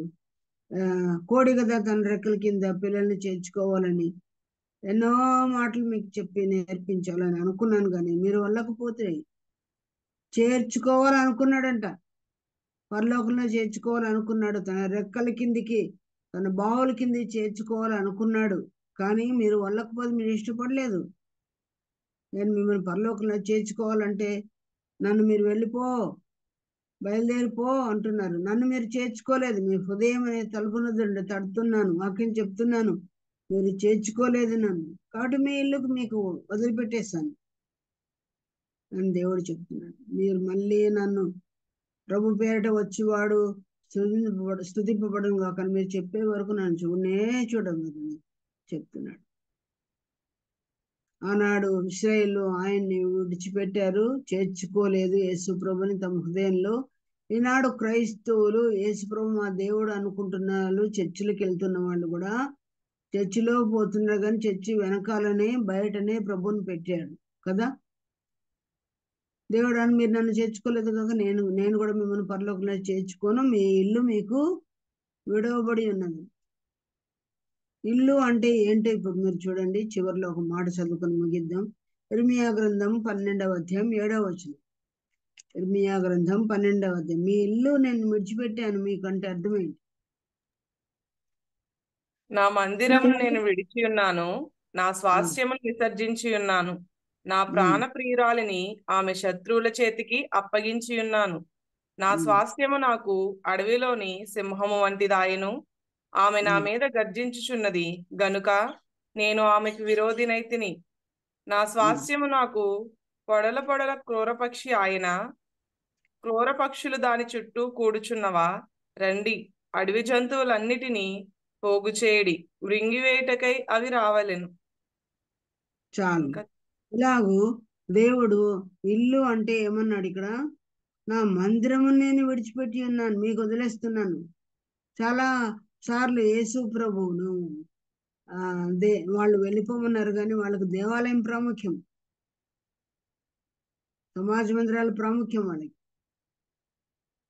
మీరు మందిరం ఎక్కువ ప్రేమిస్తున్నారు కదా, నా మందిరాన్ని విడిచిపెట్టిపోతున్నా అని ఆనాడు దేవుడు ఎవరిని పంపి మందిరాన్ని పాడు చేయించాడండి? అన్యరాజులైన నెబుకద్నెజరుని కదా పంపించాడు, పాడు చేశాడు. నెబుకద్నెజరు కుమారుడిని పిలవని బెల్షస్సరు ఏం చేశాడు? మందిరంలోని పాన పాత్రలన్నిటినీ వాటిలో ద్రాక్షారసం పోసి తాగినాడు, విడిచిపెట్టేశాడు దేవుడు. తన స్వాస్థ్యమైన ఇశ్రాయేలును కూడా తన ప్రియురాల్ని కూడా వాడు యేసు ప్రభు ప్రియురాల్ని ప్రభు వదిలేసినట్టుగా చూస్తున్నాడు. 70 ఏళ్ళ చెరకు పంపించాడు. ఆనాడు ఇశ్రాయేల్ ఆ భాగ్యం పోగొట్టుకున్నారండి. ఈనాడు క్రైస్తవులను దేవుడు పిలుస్తున్నాడు, అన్ని జనుల్లో ఉండి వచ్చిన క్రైస్తవుల్ని పిలుస్తున్నాడు. కానీ వీళ్ళకు మందిరాలే, పండగలే, ఇవే ప్రాముఖ్యమే. మందిరం లోపల ప్రభు లేడు. ఎక్కడున్నాడంట? ప్రకటన 3:20 ప్రకారం ఎక్కడున్నాడు ఆయన? ఇదిగో నేను తలుపు వద్ద నుండి తట్టుచున్నాను, ఎవడైనాను నా స్వరము విని తలుపు తీసిన ఎడల నేను అతని వద్దకు వచ్చి అతనితో నేనును నాతో కూడా అతడును భోజనం చేయదము. భోజనము చేస్తామని పిలుస్తున్నాడు. వెళ్ళకపోతే ఈనాడు చాలా మంది కూడా నేను నీలో ఉంటాను, నీతో ఉంటాను, నీ హృదయం తలుపు తెట్టమంటే తీయమంటే తీయకుండా వెళ్ళకపోతున్నారు. పాపాలే. యేసు ప్రభు చోటిస్తే బాప్తిసం తీసుకుంటే నా అలవాట్లు ఎట్లా మారుతాయి, నేను ఎట్లా విడిచిపెట్టగలను? వాటికి స్థానం ఇచ్చారు హృదయంలో, శరీరంలో. కానీ ప్రభువుని విడిచిపెట్టారు. ప్రభు అంటే నేను కూడా మిమ్మల్ని విడిచిపెడతాను, మందిరం విడిచిపెడతాను, సంఘాలను కూడా విడిచిపెడతాను. అందుకే లవదిక సంఘంలో ప్రభు ఏమంటున్నాడు, ఎఫ్ఎస్సి సంఘం విషయంలో ప్రభు ఏమన్నాడు, నువ్వు మారు మనసు పొందితేనే సరే, లేకపోతే నీ దీపస్తంభమును దాని ఎదురండి సంఘమే లేకుండా చేస్తాను. నా స్వాస్థ్యమైన నా సంఘం కూడా నాకు వద్దు, అది పొడల వంటి పక్షి అయిపోయిందని దేవుడు చెప్తున్నాడు. భౌతిక మందిరాలు ప్రభువుకు ఇష్టమైన ఒక సజీవ రాళ్ళతో కట్టబడిన సంఘమే దేవునికి ఇష్టం. సజీవ రాళ్ళుగా ఎంతమంది ఉన్నాము ప్రియులారా. యేసు ప్రభుని లోపల పెట్టుకున్న సంఘాలన్నీ యేసు ప్రభును బయటికి పెట్టి నేను కూడా ఒక సంఘమే అనుకుంటున్నాను. ఇంత మోసపోతారు. వారిని దేవుడు విడిచిపెడతాడేమో ఆలోచన చేసుకొని. అందుకే ఆ పాటలో రాయబడింది కదా, చేర్చుకునడి మీ హృదయమును శ్రీ యేసు నాథుని మీ హృదయంలో చేర్చుకోండి. ప్రేమ గల ఆ ప్రభు, తన ప్రాణం మన కొరకు పెట్టిన ఆ ప్రభు నీ హృదయంలో చేర్చుకుంటే ప్రభు కూడా పరలోకంలో చేర్చుకుంటాడు. ప్రభు చేర్చుకొని ఇష్టపడి మీ ఎదుటినే ప్రభు ఉన్నాడు. హృదయం అనే ఆ ద్వారాన్ని తెరుస్తారా, ప్రభు మీలో ప్రభువులో మీరు ఉంటారు. అనుదినం ఆయన వాక్య భోజనాన్ని చేయగల కృపను మనం పొందుకుంటాము. రేపొద్దున గొర్రెపిల్ల వివాహపు విందులో కూడా ఆయనతో కూడా ఉంటాం. యుగంలో సదాకాలం ఆయనతో కూడా ఉండే గొప్ప భాగ్యం మనము పొందుతాం. మెట్టుకు ఈరోజు నేర్చుకునేది ఏంటంటే, యేసు ప్రభు జీవితంలో కూడా నక్కలు ఆయన తొందర పెట్టాయి, ఆయన్ని తినివేసి చంపేసే పరిస్థితులను కూడా వచ్చారు.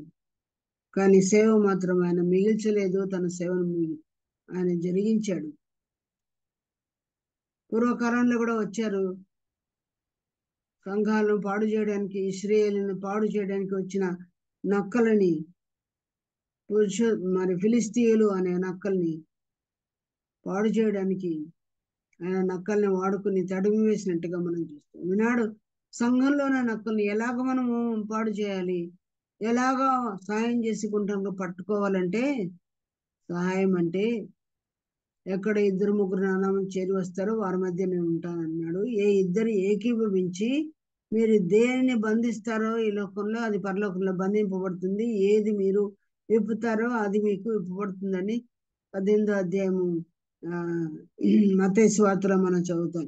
కనుక అలాగూ ప్రార్థన చేసి వాక్యానుసారమైన ప్రార్థన, అగ్ని వంటి వాక్యం, వాగ్దాన భరితమైన వాక్యం, శక్తి కలిగిన పరిశుద్ధ లేఖనాలు అనుసరించి ఆ వాక్యాన్ని ఎత్తి వాగ్దానం ఎత్తి ప్రార్థన చేయటం ద్వారా సంఘానికి మనం సాయం చేయగలం. ప్రభువుకి సాయం చేసినట్టు ఈ గుంట నక్కలను కూడా చాలా మోసకరమైన బ్రదర్స్ సిస్టర్స్ శరీర సంబంధాలుగా మారిపోయినారు. ముందు ప్రారంభంలో బాగానే ఉన్నారు, ఆఫ్లెట్ శరీర సంబంధం విషయాల వల్ల కనబడుతూ ఉండగా సంఘానికి ఎంతో నష్టం కలిగించేవిగా ఉండగా తల వంటి పండ్లను తినేస్తున్నారు, వేరే లాంటి మొదలను కూడా తినేసే పరిస్థితి. సంఘం మొక్కలన్నిటినీ పెళ్లగించే నక్కలు ఉంటూ ఉండగా నక్కల బారిలో నుండి కూడా సంఘాన్ని మనం తప్పించ బద్దలమైన. అలాగ చేయడానికి దేవుడు తన కృపణమైన విస్తరింప చేయను గాక. ప్రార్థన అంశాలు ఉంటే ఎవరైనా చెప్తే వారికి